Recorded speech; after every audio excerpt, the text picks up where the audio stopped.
নমস্কার বন্ধুরা, আবারও নতুন একটি ভিডিওতে নতুন একটি রিক্রুটমেন্ট নিয়ে আমি চলে এলাম। এই মুহূর্তে আইপিপিবি অর্থাৎ ইন্ডিয়া পোস্ট পেমেন্ট ব্যাংকের তরফ থেকে গুরুত্বপূর্ণ একটি রিক্রুটমেন্টের নোটিশ প্রকাশ করা হয়েছে, যার জন্য তোমরা কিন্তু ছেলে ও মেয়ে প্রত্যেকে আবেদন করতে পারবে। সো হ্যালো ফ্রেন্ডস, তোমরা দেখছো জব কেন্দ্র and study point YouTube channel.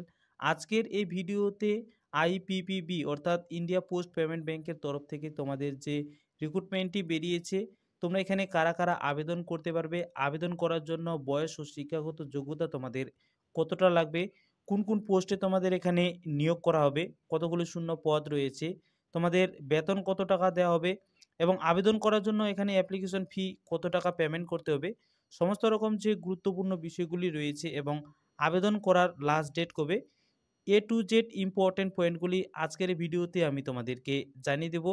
তো অবশ্যই ভিডিওটি তোমরা শেষ পর্যন্ত দেখতে থাকো এবং আমাদের চ্যানেলে নতুন হয়ে থাকলে অবশ্যই চ্যানেলটিকে এখনই সাবস্ক্রাইব করে নাও।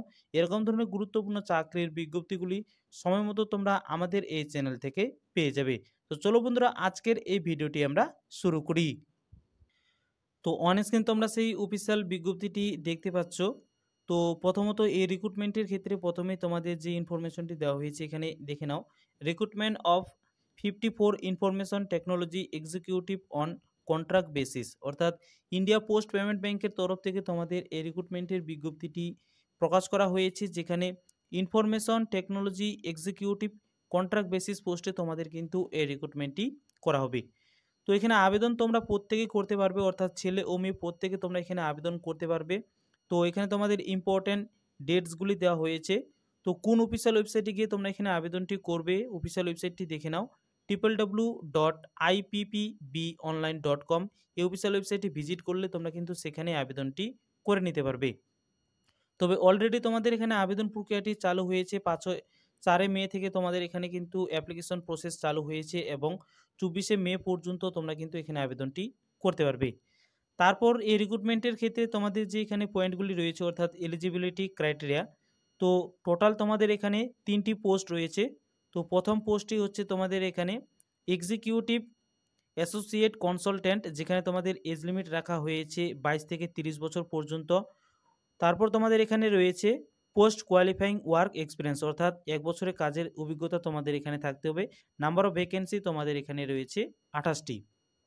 দ্বিতীয় নম্বর পোস্ট তোমাদের এখানে রয়েছে এক্সিকিউটিভ কনসালট্যান্ট, যেখানে তোমাদের এজ লিমিট রাখা হয়েছে 22 থেকে 40 বছর পর্যন্ত আবেদনটি করতে পারবে। কাজের এক্সপিরিয়েন্স চাওয়া হয়েছে 4 বছর এবং নাম্বার অফ ভ্যাকেন্সি তোমাদের এখানে রয়েছে 21টি। তারপর দ্বিতীয় নাম্বার পোস্ট যে তোমাদের এখানে রয়েছে এক্সিকিউটিভ সিনিয়র কনসালট্যান্ট, এখানে এজ লিমিট রাখা হয়েছে 22 থেকে 45 বছর পর্যন্ত আবেদনটি তোমরা করতে পারবে। 6 বছরের কাজের এক্সপিরিয়েন্স তোমাদের এখানে থাকতে হবে এবং নাম্বার অফ ভ্যাকেন্সি তোমাদের এখানে রয়েছে 5টি। এরকম করে টোটাল তোমাদের এখানে ভ্যাকেন্সি রয়েছে 54টি ভ্যাকেন্সিতে তোমাদের কিন্তু এই রিক্রুটমেন্টটি করা হবে। পাশাপাশি তোমরা যদি এখানে ভ্যাকেন্সি রিজার্ভ ফর তোমরা যদি এখানে দেখতে চাও, অর্থাৎ রিজার্ভ ক্যাটাগরি অনুযায়ী তোমরা যদি এখানে ভ্যাকেন্সিগুলি দেখতে চাও, তো এখান থেকে তোমরা কিন্তু ভ্যাকেন্সিগুলি দেখে নিতে পারবে। তো বুঝে গেছে? আচ্ছা, তারপর নেক্সটে তোমাদের রয়েছে এখানে আবেদন করার জন্য তোমাদের কোয়ালিফিকেশন কতটা লাগবে। তো পোস্ট ওয়াইজ তোমাদের এখানে কোয়ালিফিকেশন চাওয়া হয়েছে। তো প্রথম যে পোস্ট তোমাদের এখানে রয়েছে এক্সিকিউটিভ অ্যাসোসিয়েট কনসালট্যান্ট, তো এক্ষেত্রে তোমাদের এখানে কোয়ালিফিকেশন চাওয়া হয়েছে মিনিমাম এডুকেশনাল কোয়ালিফিকেশন। তো তোমাদের এখানে বলেছে বিই অথবা বিটেক ইন কম্পিউটার সায়েন্সে তোমাদের যদি করা থাকে। তারপর তোমাদের এখানে রয়েছে ইনফরমেশন টেকনোলজি অথবা তোমরা যদি ইলেকট্রনিক্সে তোমরা যদি আইটিআই অর্থাৎ আইটি কমপ্লিট করে থাকো, সেক্ষেত্রে অবশ্যই তোমরা কিন্তু এখানে আবেদনটি করতে পারবে। এছাড়াও তোমাদের এখানে রয়েছে মাস্টার অফ কম্পিউটার অ্যাপ্লিকেশন অর্থাৎ এমসিএ তোমাদের যদি এখানে 3 বছরে করা থাকে, সেক্ষেত্রে তোমরা কিন্তু এখানে আবেদনটি করতে পারবে। তাছাড়া অর দিয়ে আরেকটা তোমাদের এখানে বলা হয়েছে বিসিএ অথবা বিএসসিতে তোমরা যদি কম্পিউটার সায়েন্স নিয়ে তোমরা যদি পড়ে থাকো, সেক্ষেত্রে অবশ্যই আবেদন করতে পারবে। তাছাড়া তোমাদের এখানে রয়েছে ইনফরমেশন টেকনোলজি অথবা ইলেকট্রনিক্সে তোমরা যদি এখানে আইটি কমপ্লিট করে থাকো, সেক্ষেত্রে অবশ্যই তোমরা কিন্তু এখানে আবেদনটি করতে পারবে। তো বুঝে গেছে? তো অবশ্যই তোমরা কিন্তু অফিসিয়াল ওয়েবসাইটে গিয়ে এই নোটিফিকেশনটি ডাউনলোড করে নেবে, সেখান থেকে যে খুঁটিনাটি বিষয়গুলি রয়েছে অবশ্যই তোমরা কিন্তু দেখে নেবে। তারপর দ্বিতীয় নম্বর পোস্ট যে তোমাদের এখানে রয়েছে এক্সিকিউটিভ কনসালট্যান্ট, সেক্ষেত্রে সেম তোমাদের এখানে কোয়ালিফিকেশন চাওয়া হয়েছে, অর্থাৎ বিই অথবা বিটিকে তোমরা যদি কম্পিউটার সায়েন্স নিয়ে পড়ে থাকো অথবা ইনফরমেশন টেকনোলজি অথবা ইলেকট্রনিক্সে তোমাদের যদি আইটি করা থাকে সেক্ষেত্রে অবশ্যই তোমরা কিন্তু এখানে আবেদনটি করতে পারছো। তারপর নেক্সটে তোমাদের এখানে রয়েছে মাস্টার অফ কম্পিউটার অ্যাপ্লিকেশন অথবা অথবা অর্থাৎ এমসিএ, অর্থাৎ 3 বছরে তোমাদের যদি এখানে এমসিএ করা থাকে সেক্ষেত্রে আবেদনটি করতে পারছো। পাশাপাশি তোমাদের এখানে আরও রয়েছে বিএসসি অথবা বিসিএ অথবা বিএসসিতে তোমরা যদি কম্পিউটার সায়েন্স নিয়ে পড়ো অথবা ইনফরমেশন টেকনোলজি অথবা ইলেকট্রনিক্স নিয়ে তোমরা যদি পড়াশোনা করে থাকো সেক্ষেত্রে অবশ্যই তোমরা কিন্তু এখানে আবেদনটি করতে পারছো। আচ্ছা, নেক্সটে তারপর এখানে রয়েছে 3 নম্বর পোস্ট যে তোমাদের এখানে রয়েছে এক্সিকিউটিভ সিনিয়র কনসালটেন্ট।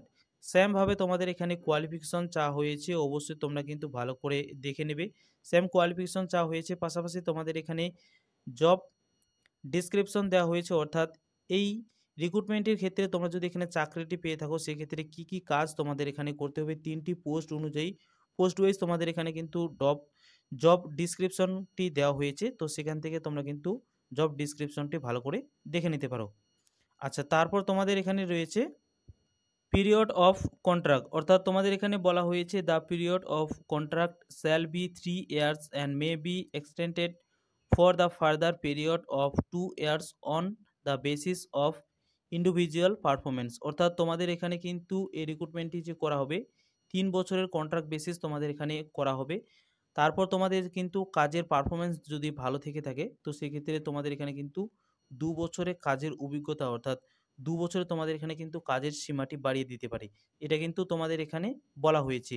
যেহেতু এই রিক্রুটমেন্টটি তোমাদের কন্ট্রাক্ট বেসিস রয়েছে সেক্ষেত্রে কাজের অভিজ্ঞতা তোমরা যদি সেখানে ভালো কাজের পারফরমেন্স দেখাতে পারো সেক্ষেত্রে 2 বছর এক্সট্রা তোমরা কিন্তু সেখানে কাজের সুযোগ পেয়ে যাবে।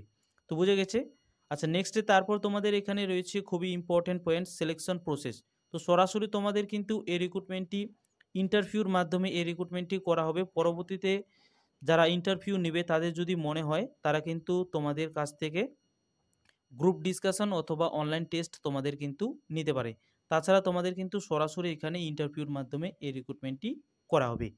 আচ্ছা, নেক্সটে তারপর তোমাদের এখানে রয়েছে বেতন কত টাকা দেওয়া হবে। তো বেতন মূল্য তোমাদের এখানে থাকবে প্রথম পোস্টের ক্ষেত্রে অর্থাৎ এক্সিকিউটিভ অ্যাসোসিয়েট কনসালট্যান্ট প্রতি বছর তোমরা কিন্তু এখানে 10 লক্ষ টাকার তোমরা একটা প্যাকেজ পেয়ে যাবে। তারপর দ্বিতীয় নম্বর পোস্ট যে তোমাদের এখানে রয়েছে এক্সিকিউটিভ কনসালট্যান্ট প্রতি বছর তোমাদের এখানে 15 লক্ষ টাকার একটা প্যাকেজ দেওয়া হবে। তারপর 3 নম্বর পোস্ট যে রয়েছে এক্সিকিউটিভ সিনিয়র কনসালট্যান্ট সেক্ষেত্রে তোমরা কিন্তু 25 লক্ষ টাকা প্রতি বছর তোমরা কিন্তু এখানে বেতনটি পেয়ে যাবে। তো বোঝা গেছে। আরেকবার বলছি, অবশ্যই তোমরা কিন্তু নোটিফিকেশনটি ডাউনলোড করে নেবে। তো এখানে আবেদন করার জন্য তোমাদের অ্যাপ্লিকেশন ফি ধার্য করা হয়েছে। যারা এসসি এসটি পিডাব্লিউডি ক্যান্ডিডেট রয়েছে তাদের ক্ষেত্রে 150 টাকা অ্যাপ্লিকেশন ফি এখানে পেমেন্ট করতে হবে। এছাড়া যারা আদার্স ক্যাটাগরিতে রয়েছে অর্থাৎ জেনারেল প্রার্থী যারা রয়েছে তাদের ক্ষেত্রে 750 টাকা এখানে অ্যাপ্লিকেশন ফি দিয়ে কিন্তু আবেদনটি সম্পূর্ণ করতে হবে। তো বোঝা গেছে। তারপর তোমাদের এখানে রয়েছে রিজার্ভেশন অ্যান্ড এজ রিল্যাক্সেশন। অবশ্যই তোমরা যারা রিজার্ভ ক্যাটাগরিতে রয়েছে অবশ্যই তোমরা এখানে বয়সের ছাড় পেয়ে যাবে। তারপর নেক্সটে তোমাদের এখানে রয়েছে যদি এই রিক্রুটমেন্টের ক্ষেত্রে কোনো রকম তোমাদের যদি অসুবিধা হয়ে থাকে তো সেক্ষেত্রে তোমরা কিন্তু এই ইমেলে কন্ট্যাক্ট করতে পারো অথবা এই ইমেল থেকে তোমরা কিন্তু এই রিক্রুটমেন্টের ক্ষেত্রে সেখান থেকে ইনফরমেশনগুলি তোমরা নিতে পারো। তো বোঝা গেছে। তো এই হচ্ছে আজকের ভিডিও গুরুত্বপূর্ণ latest update. India post payment ব্যাংকের তরফ থেকে তোমাদের এই রিক্রুটমেন্টের বিজ্ঞপ্তিটি প্রকাশ করা হয়েছে, যেখানে তোমাদের কিন্তু অলরেডি আবেদন প্রক্রিয়াটি শুরু হয়েছে এবং আবেদন করার যে লাস্ট ডেট রয়েছে 24শে মে পর্যন্ত তোমরা কিন্তু এখানে আবেদনটি করতে পারবে। তো বন্ধুরা, তোমাদের যদি ভিডিওটি ভালো লেগে থাকে তাহলে অবশ্যই বন্ধুদের সাথে ভিডিওটি শেয়ার করে দেবে এবং আমাদের চ্যানেলে নতুন হয়ে থাকলে আমি তোমাদেরকে রিকোয়েস্ট করব অবশ্যই চ্যানেলটিকে সাবস্ক্রাইব করে দিয়ে আমাকে একটু সাপোর্ট করো, যাতে করে আরও নিত্য নতুন রিক্রুটমেন্টের খবর আমরা তোমাদের কাছে পৌঁছাতে পারি।